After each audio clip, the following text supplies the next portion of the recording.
Hello again, Chris Lee and Joey Dwyer here to talk some Vandy baseball. The Commodores have salvaged the series against Kentucky with a 12-4 win on Saturday. The game was concluded just a few minutes ago as we do this. So some of the analysis that follows with SEC tournament seeding and NCAA tournament guesses and all those things is going to be just that. It's going to be a little guesswork till some of these games are completed. But nonetheless, here to talk about it, a reminder, our baseball content this season is brought to you by the Murfreesboro Pure Milk Company, a family-owned third-generation milk and ice cream distribution company located in Murfreesboro. Partnership began 50 years ago with Purity Dairy in Nashville to provide purity milk and ice cream to consumers in Middle Tennessee. They now serve Southern Kentucky, Northern Alabama, Chattanooga, and North Georgia.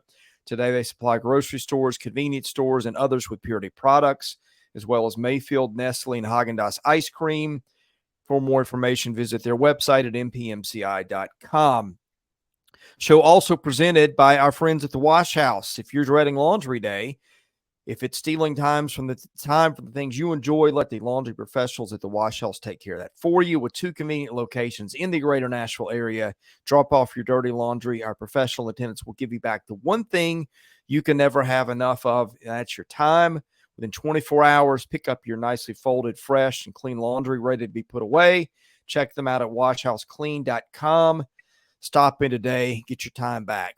Well, Vanderbilt might have bought some time with a win today, Joey. The Commodores really needed to get one and came out swinging the bats. The pitching made it a little more interesting than probably Tim Corbin would have preferred at times. But as we sit here, look, winning a series in Kentucky was always going to be a tough task, and it was not at all pretty those first 2 days.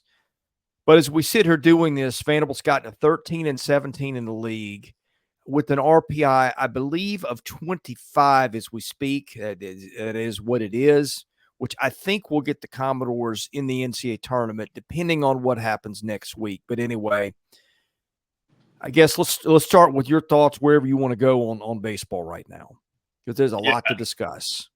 Yeah, I think the first 2 days of the series were really concerning, particularly with what they got from their starting pitching. Cunningham on the road just continues to struggle. Holton, I think his health is another real concern that we've got to bring up as well. Came out of the game with Tim Corbin. I think seeing the way he executed his pitches and just how he looked generally last night, I'm a little concerned about what that entails. But even if not, I think I'm really concerned with their starting pitching the first 2 days. But J.D. Thompson, again, stops the bleeding. Really nice outing out of him today. Devin Futrell, again, really good as well. So I think those are the guys that you got to rely on in the postseason at this point. Thompson and Futrell were fantastic today. They were even better last week. And I think those are the guys you lean on. But, Chris, it looked dire the first 2 days in just about every aspect. If they lost today, I think there's a completely different narrative out, right? Like this, if they're at 12 SEC wins, I don't even know what the path looks like to the tournament. You got to do some serious damage in Hoover. But 13 gives you a chance. Maybe they need some help. I think the RPI really favorable towards them. I think getting one out of Kentucky really helps since they were so high in the RPI, but I was a little scared that it wouldn't get them that high, but that's good. I think the 13 SEC wins are good, and certainly gives them a better chance than I would have thought coming into the day. It looked coming into the day like this could be another disaster, and it was the first 2 days, but today they get it, and I think this team's got a chance, Chris. I think they're alive, and if they had lost today, not quite sure they would have been. Well, let's start with the good news. The season is alive, as you say, and I think when you look so bad at baseball like they do at times, and everything's a struggle, they could even go an inning without hitting and walking a couple of batters. Although, granted, that was kind of the lower end of the pitching side. I think Tim Corbin made a really bright move after they pulled Carter Holton, knowing, all right, you've already spotted Kentucky a few runs. Your better chance is probably to go and get a win tomorrow when everybody starts at zero than when you're starting at a -2 or -3 or whatever it was at that point. So that may have been the decision that ended up saving their season, was not to go to Futrell or somebody in one of those spots, number one, or Miller Green. No, number two, you just kind of worried. Yeah, I think the term quit is thrown around a lot, but they just have looked defeated at times. And there was nothing encouraging coming out of Saturday night. I think Vanderbilt coming out strong and finishing with one of its better performances of the season at least tells you that the heads seem to be in the right places. Yeah, I think generally I still have the thought that they're about the right things and they have the Yeah. right mindset. I think the Georgia series was the one I really was concerned about that with when Tim Corbin kind of challenged their competitiveness and things along that line or those lines, and they didn't really answer. But since then, I think they've answered. JD Thompson really at the head of that. I think he's really provided them the energy that they need on Sundays, and he was awesome last week, and he was all right today. The pitch count got up a lot, but I think just the confidence that he gives them when he's on the mound, I think is huge. And he seems to be the guy who's kind of their alpha at this point, and he's the guy who stops the bleeding. He did a tremendous job today, and I think the bats kind of responded to him. And I don't think the bats were off of the last 2 days by any stretch. Davis Diaz with a homer each day. Calvin Hewitt, you wrote about today. I wrote about him as well. I think he was much better than he has been all year. There's been a lot of times this year where it felt like he couldn't hit the ball out of the infield. He wasn't a guy who was worth having in the lineup today. Certainly was worth putting in the lineup. And he got on base 10 times this weekend, had 5 RBIs. If you get that out of Calvin Hewitt every once in a while, I think you're in pretty good shape. And this was a great time for him to step up. Vandy it felt like they were much, much more unified today. It felt like they were playing much better complementary baseball. They had much better energy in the first 2 days of the series. Certainly did not feel that way. I don't think salvaging a series like this should be the standard, especially since they've lost, 4 in a row now: Florida, Mississippi State, Yeah. Georgia, and Tennessee, and then, or not Florida, Mississippi State, Georgia, Tennessee, and then this. But I think they're keeping their head above water. And with the way this roster is constructed, I think that's kind of what you have to do. They're going to have to adjust this offseason, but for now, they just got to be good enough to get to the tournament, keep the streak alive. And once you get there, maybe you can do some damage as well. I don't think that they're in an awful spot by any means. If they can get in a park like Kentucky's where it's a little bigger and they can play a team that doesn't hit as many homers. But yeah, I think it was an all right weekend for them. Could have been a lot worse, but they stay alive. Yeah. Can a weekend like that be the standard? Probably not, but it was all right for now. I'll get into some postseason stuff as we end this, but I think the good I see it this weekend, as much as people have griped about the offense, and I say gripe, that's it, they've been deserved. The complaints are justified. There are some things with the lineup that I don't really understand that they're doing.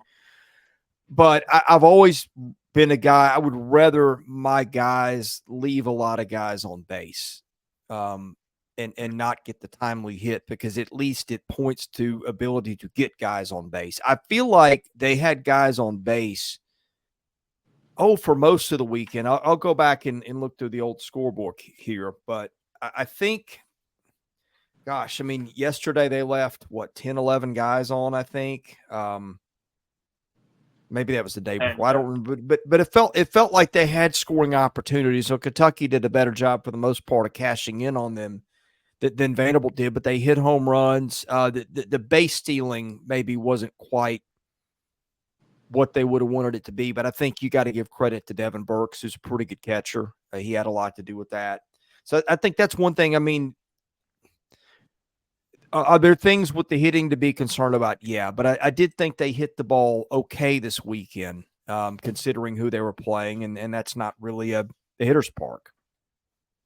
Yeah, I mean, here's the thing I'm a little concerned about, Chris. They still don't have a star, and I think you need a star in the postseason to really make a run. And what they've done against other teams' stars also concerns me. Waldschmidt, I think this weekend was another example of that. First it was Caglione, then it was Hunter Hines, then it was Condon. This weekend, Waldschmidt, 7 for 8 to start the series. Got on 9 times in the first 2 days. Chris, they've got to find an answer to a star. And if they don't find an answer to a star, it's not like they can combat it with their own. And that's not everything. That's not the identity of this team. But, again, it just concerns me again to see what happened.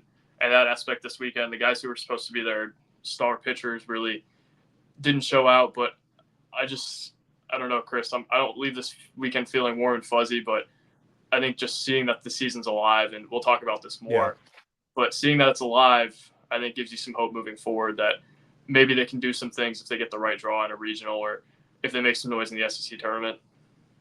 Yeah, I'm going back and looking through the scorecard. I mean, the hitting wasn't great. They did hit into what I think 4 double plays over the weekend, so their timing could have been. But that's part of baseball. Kentucky's going to be one of the better defensive teams they'll play all year. I mean, I think if you're looking for bright spots in the lineup, Polk hit the ball really well this weekend. Vastine hit the ball pretty well. You got some things out of Diaz. Austin hit the ball okay. Espinal, it was kind of hit and miss there. I don't know. It felt like they had a few things they could hang their hat on there. I mean, you're right. They don't have a superstar in the lineup, but they're not going to at this point. I'll tell you one thing. I don't always the lineup. I know it befuddles fans. It's befuddled me too. I don't understand hitting Barcy in the 5 hole. I don't really understand Humphrey and Leneve not getting the playing time that I would think they would get. It doesn't really make a lot of sense to me. And Leneve got off the bench today and hit a home run. And for a team that has struggled with power numbers, it doesn't make sense to me why Leneve's not in there more. To me, Humphrey has played really well when I've seen him. He gives you a dimension defensively that they just don't have in the outfield, and his bat's no better or worse than most of the guys. So those are some things that in hitting Barcy in the 5 hole and Diaz in the 2 hole, although Diaz hit the ball pretty well on Saturday, or just things that I think are constant gripes with the fan base, and I don't have a clear explanation for some of that either. Yeah, it just feels like their lineup is a lot less consistent this year. Last year, it felt like it was maybe not the same thing every day, but a lot closer than it was this year. Kojal, I think, was a guy who started the series really well with the homer, and then yesterday, again, an example, gets pulled. Hewitt hasn't played a whole lot throughout the year and then plays all 3 games this weekend. And obviously, you got to play matchups, but it's just interesting to see, like, they have a lot less mainstays this year in the lineup, and I think that's an indictment on them. Yeah. Their hitting ability as a whole, because last year it felt like they were going to have at least 6 or 7 guys who were in the lineup pretty close to every day. This year cannot be the case. Yeah, I will be interested to see what it looks like in Hoover. Holcomb did get in the lineup today, and what he walked a couple times, which I think those were big things. He had a line out.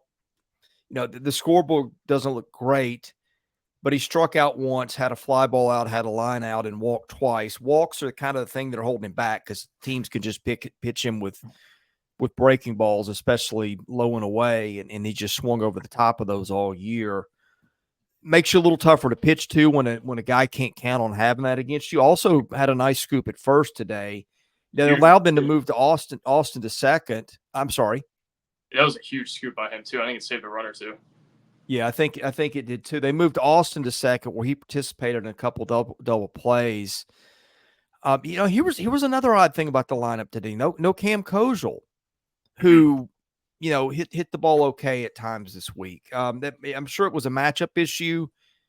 Tim Corbin's got a lot of data on this guy handles this kind of pitch pretty well, and I'm presuming there was something in there that was problematic. I mean, I say that Kojal struck out 3 times yesterday. He did hit a hard fly ball out in there too. Then maybe that had something to do with it too. But the continued, you just don't know what they're going to roll out with the lineup one day after the other is something that feels like it's going to continue into Hoover. Yeah, and I think it's challenging on guys at some point, but it's got to be what they do at this point. Like, they don't have enough guys consistently good enough to play every day and enough or better enough to continue to play. And the depth, I think, was something we had touted in the preseason. And they have a lot of guys who are capable, but they haven't had a lot of guys who have proven that they are guys who should be in there every day, especially in the outfield. I think the infield is pretty much settled, but there's a lot of guys who you have to accommodate and not a lot of guys who have proven they are high-level SEC guys at this point. So I don't know what they have, but I think they have enough to where they can be competitive in Hoover, but I have a hard time seeing them winning the league again or anything of that sort. It's got to be their pitching that's going to carry them. And Thompson and Futrell are going to have to give them big outings, but I don't even know if they have another guy I'd love to rely on in Hoover. Cunningham, I think, is capable, but he's just – what he's had on the road is just a complete anomaly to me, Chris. Like every SEC start he's had, he's gone less than 5 innings, or one he went 5 innings in, but it was only 5 innings, and I think he's given up more than 5 runs in each of them. So it's just really odd to me to see how good he's been at home for the most part, and then when he goes on the road, just completely falls apart. And Holton in the last 3 starts has been pretty similar. Yeah, I'm worried about Holton. I think what the fastball was 87, 88 when he came Way out down. last night. I mean, it's been 93, 94 much of the year, if not higher. We've seen it 96, maybe 97, 98. I mean, to me, that's when you get concerned that something's up with health. Have no update on that. I would think that I don't know. You may not see Holton throw another pitch anytime soon. I wouldn't think you'd see him throw one in Hoover, but who knows? Hmm. The Cunningham thing. I mean, on the bright side, I guess if you want to look at it that way, he's done this before. He has an awful outing, comes back and complete game shutout somebody the next week. Hmm. There's something better in there. You just don't know when you're going to get it. And I guess you would say Thompson and Futrell have been pretty steady lately. So maybe there's a combination of guys that are workable there. Miller Green got a big, I don't know if he got credited with the save today or not, but got the last, 7 outs, 6 outs, whatever it was, 5 outs. And got some of their bigger hitters. He got Ryan Waldschmidt to strike out, which Hmm. Getting that guy out took an act of Congress all weekend. So there was that. But I just don't know. I mean, maybe in Hoover, Cyber, is a better pitcher. Again, it's a big ballpark. It plays to the way they've recruited. Maybe you can find something, bits and pieces out of guys down there. That does happen in that tournament. Hmm. I've seen it a million times, but just the number of arms they can go to seems to be dwindling, especially if they can't go to Holton. And that means right now you're probably going to have to hope that Cunningham, Futrell, and Thompson can start and get you at least into the 7th of a lot of ball games for you to have to feel great about having any postseason success. Yeah, they are very starter reliant, Chris. And we knew that last weekend. I think last weekend was the biggest example of that, but they're going to have to get something out of their guys. JD Thompson, I think, is the one guy I would look at and say, I'm really confident with him on the mound. Futrell, I think you're getting there with again. Tim Corbin said he feels like himself a little bit more than he had in the past. But with Holton out, if Holton is out, I think they've got a lot of things that they need to fill, a lot of answers to questions that are out there right now. And I don't know if they have those answers fully right now. I'm concerned about their bullpen, but I do think that they have enough arms to get him through Hoover, especially if McIlvain comes back. It feels like he maybe is a little bit closer than he has been. Jaden Davis, again, the broadcast said today, may return at some point in the postseason, which would be a huge boost for them. He's one of their better hitters throughout the year.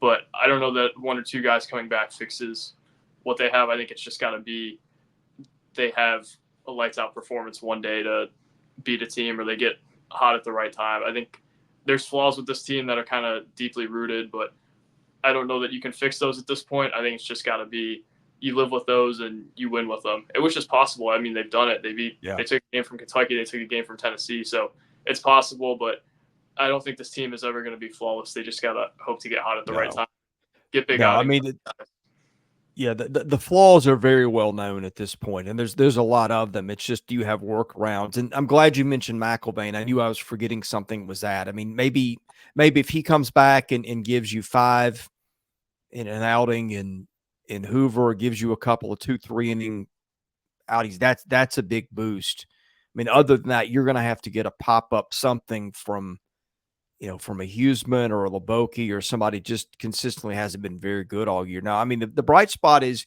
you saw Ole Miss do this a couple years ago. Ole Miss, their pitching scared nobody. They rode 2 starters because they just kept winning games and getting to rest guys to a national title. I think, look, that's such a remote possibility. But my point is, if you can win some games and get some guys rest, the one thing that you can hang your hat on is they do have some starters who can go long innings. And if you get McIlvain back, maybe you've got a jumbo reliever. I'm just very curious where that stands. I never got an answer if he was on the roster this weekend or not.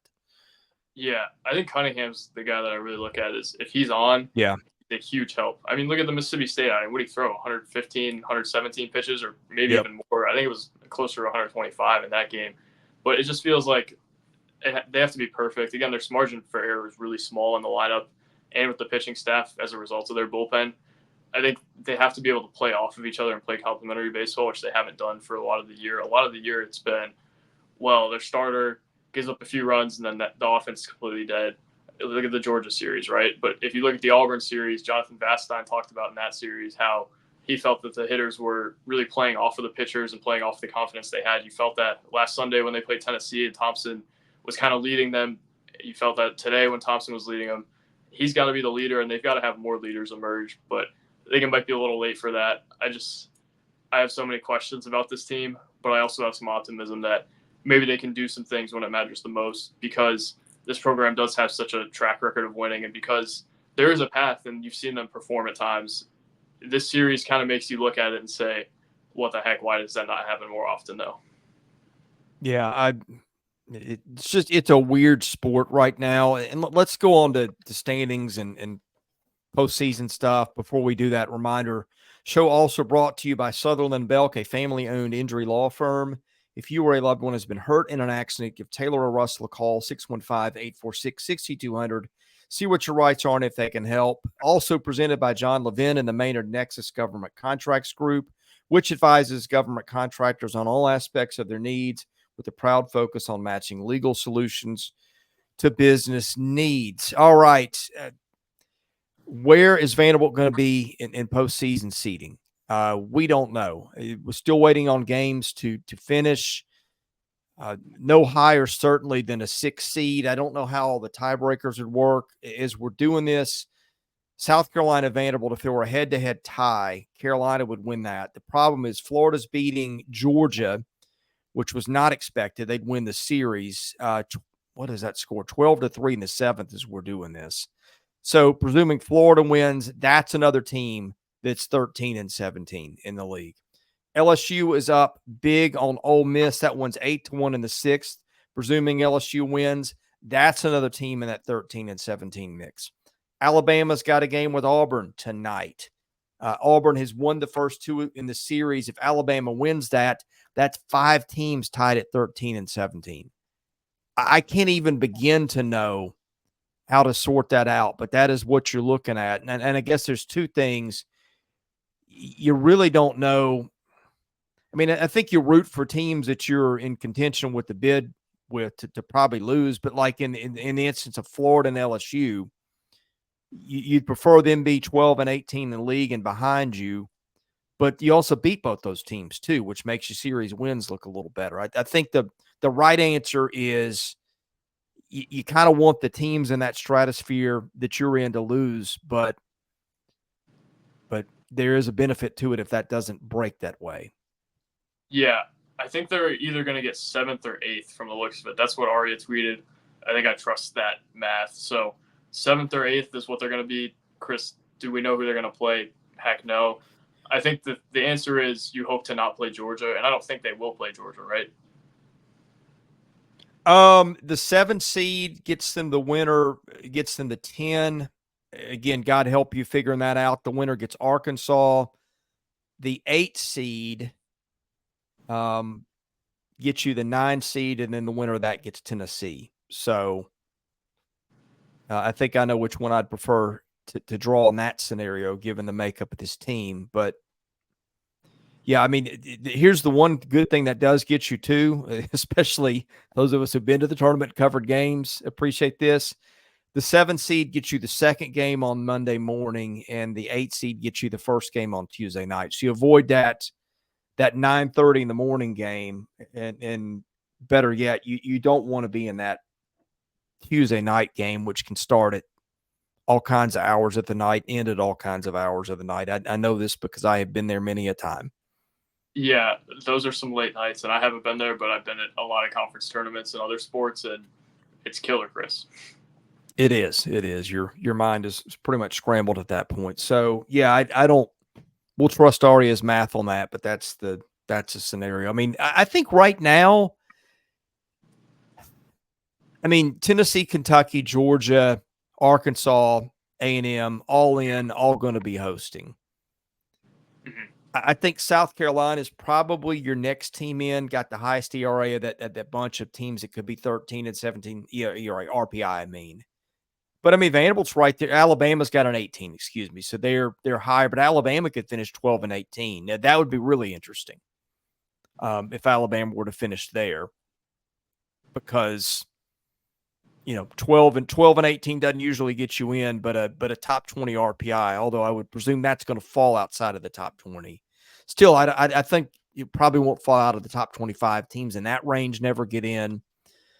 I feel like I'm talking a lot, but I feel like it's a situation that lacks a lot of clarity and requires a lot of words to try to lend anything that gets you in the ballpark of that. Yeah, I think the bigger question for me right now is how much does Hoover matter for them? Like, if they lose the first night, do you panic? I don't know that I do at this point, since they're 25th in the RPI, but it does beg the question of, like, are they close enough to where it would really matter? I want to get your thoughts on that. Yeah, let's war game this out a little bit. Again, Tennessee, Kentucky, Georgia, Arkansas, A&M, Mississippi State, set those 6 teams aside. They're all getting in. Missouri and Auburn are not getting in, so you've got potentially 12 teams that could get a bid. I think should Ole Miss lose today to LSU, and it is losing, probably is not going to get in without a run to the end of the weekend. So right now you're looking at somewhere between 7 and 11 teams probably getting in the NCAA tournament. Now, I will tell you this. I cannot imagine this league only getting 7 teams in. Right. I'm sure there's a scenario in the University of Possibilities where that happens. It is hard for me to fathom. Is this league going to get 11 in? I don't know. It might. I mean, if I'm looking at this, I'm going, well, okay. LSU and Florida, 13 and 17, but they both would have probably top 30 RPIs. Florida would for sure with the win today. Florida's might even be top 25 at that point. I think it would be. And I know they're not supposed to consider other things, but you got to be thinking, are Florida and LSU 13 and 17 because they're bad ball teams, or because they play in a brutal conference that was really top heavy with, 4 national seeds and maybe 5 if Georgia comes back and takes care of business. So I don't know. To me, the more I look at this, if Alabama gets a win tonight, barring a bunch of conference tournament upsets, this league might have a shot to get 11. And I don't think I would blame the committee if that's what it did. I wouldn't either. I mean, it's clearly been the best league in baseball this year. It's interesting just to look at Vanderbilt's regular season as a whole and look at some of the trends and some of the streaks they've been on. It's crazy to think they're still having a chance to get in the tournament. I mean, they got swept 4 times, or they would have got swept 4 times this year if they lost today. And the last 2 weeks, it looked like they were going to get swept. Yeah. When was the last time they got swept 3 times in a year, Chris? And I don't know that they've ever got swept in a way they got swept at Georgia with 2-run rules. I don't think that's ever happened. I don't think they've ever been swept 3 times in a year since I've covered them. I could look that up. It would have been 05 if it happened. Right. I mean, they've only won 35 games. They finished 13 and 17 in the league. If they're going to not make the tournament to end that streak, it's going to be this year. And I can see how they could get left out, but getting to 13 league wins and with the RPI where it is, I think they do. But they've got to fix some things in the offseason, Chris. And it's a little early to talk about that, but I don't want to lose sight of that because they won 1 game this weekend, because I think we can talk about that. That doesn't change any of their issues. Winning a game does not change any of their issues. All it does at this point, it just gets them in the tournament. I think at this point, I think the fan base is just happy getting in the tournament, keeping that streak alive, and then just hitting a hard reset on next year, which they absolutely need. Yeah. Chris, if they don't make the tournament, we're going to have a long podcast about this athletics year for Vanderbilt. Look at the football program, look at the basketball program, look at the baseball program this year. This athletic department was in a dark place this school year, and the baseball program has been the saving grace of it. And if they don't make the tournament, which it seems like they will at this point, but if they don't, the athletic department is going to have some serious inward looking that it has to do. And I think the baseball program as a whole, either way, is going to have to do that. And the other 2 certainly did. But Chris, this has been an awful year for Vandy athletics. And if they don't make the tournament, I mean, that goes to another level. Well, we're not going to have that podcast today, but the headline in that would be failure to plan ahead for anything. I mean, they have been looking in the rearview mirror 20 years behind so far. that they never have time to look ahead. You could have foreseen a lot of the consequences with the landscape of college athletics that had bitten them, and it's a department wide problem. They don't ever get ahead of anything, and I don't necessarily endorse some things that some other schools have done, but it feels like all the other athletic departments in the league, for the most part, have been out in front of things, and their inability to get out in front of anything in the changing landscape. But if this, well, I mean, the season's going to end the way it ends anyway, right? I don't foresee that they're going. I think they'll get into the tournament. Everybody feel a little bit better because you keep that streak alive, and that's pretty significant. Mm-hmm. But it doesn't solve anything long term. It just makes you feel a little better for a day. It doesn't make them, I don't think, any more likely to, you know, I don't think anything I saw this weekend makes them more likely to get a long run in the tournament. And I don't think anything I saw this weekend changes anything about the long-term ramifications of some big changes they need to make. Yeah, I think last weekend maybe told you that they could right the ship a little bit, but the flaws were still there. I think this weekend, 2 weekends in a row where the same thing happens, and this is a really good Kentucky team, but I just look at it and say they're so far behind the standard at this point. Yeah. And it's not a terrible season or anything, but they've got to make the tournament, and it shouldn't be this close, especially with the way they start. Chris, I just think they're going to have to make some changes at the end of the year, and today doesn't change that. Sunday last week doesn't change that. When you lose 4 series in a row and you're Vanderbilt, a program that should be the standard for college baseball, is, I think, something that begs some changes. And I think this year as a whole kind of does that for me as well. But it was a nice weekend for them, just getting this one today. But as a weekend as a whole, not great. Good Saturday, great Saturday. Not a great weekend. And I think we've told that story a lot on Saturdays and Sundays this year. Yeah, I've covered all of his teams, and including the 05 team that didn't make the tournament. I think this might be his worst team since that first year. But hey, it does say something about them a little bit too, that his worst team, if they were picking the field right now, probably is going to sneak in it. And opponents, gosh, I guess you're looking at, it could be South Carolina, it could be Florida, it could be what, LSU, Alabama. I don't know. It's my head is spinning trying to figure out who they might play. So, yeah, I mean, this regular season is not one that I think you look fondly upon now that it's over. No. I think this was a regular season that, again, begs some questions. But if they were good enough to keep the streak with this team and with what this season amounted to, I don't think you hate that. But there's going to have to be something moving forward, and I think this is one of the bigger off seasons of Tim Corbin's career. You would know that better than I, but yeah, they're going to have to do something here. If they can get in the tournament, though, I think, again, it tells you a lot about just how healthy everything is as a whole, that with this roster and the inconsistencies that it has and the flaws that it has, that they're able to get in. And I think salvaging a series like this and last weekend tells you a little bit about the makeup of what they have. It's going to be the biggest off season of his career. I really think it is. There's just so much that's going to have to change in what they're doing. But hey, in the meantime, they survived. They won a big game today with a lot of pressure on them. And you just get into the postseason, you never know. I mean, a lot of it just depends on your draw. Presuming they get there, the region that I've circled is Terre Haute. You know, they've already beaten. And speaking of conference record, let's not forget, and it wasn't the toughest schedule, but the flip side of being 13-17 in the league and being 35-20 overall, that means they went 22-3 when they weren't playing SEC teams. That includes beating Texas. That includes beating Louisville. That includes clobbering Indiana State. So that's also part of the fabric of what they are. So I think, you know, you hope to get sent to Terre Haute instead of Chapel Hill or something like that if you're looking ahead. But we'll see if they get in first. All right, we're gonna be down in Hoover next week to cover it, probably as long as they're there. Probably depends on my family schedule here. We've got kids getting out of school and all those things. But I'm looking forward to seeing you in Hoover, Joey. It'll be your first time to ever go to that tournament, won't it? Correct. All right. You'll have a lot of fun. and hopefully we'll have some fun covering it. Joe, any parting thoughts before we end the show today?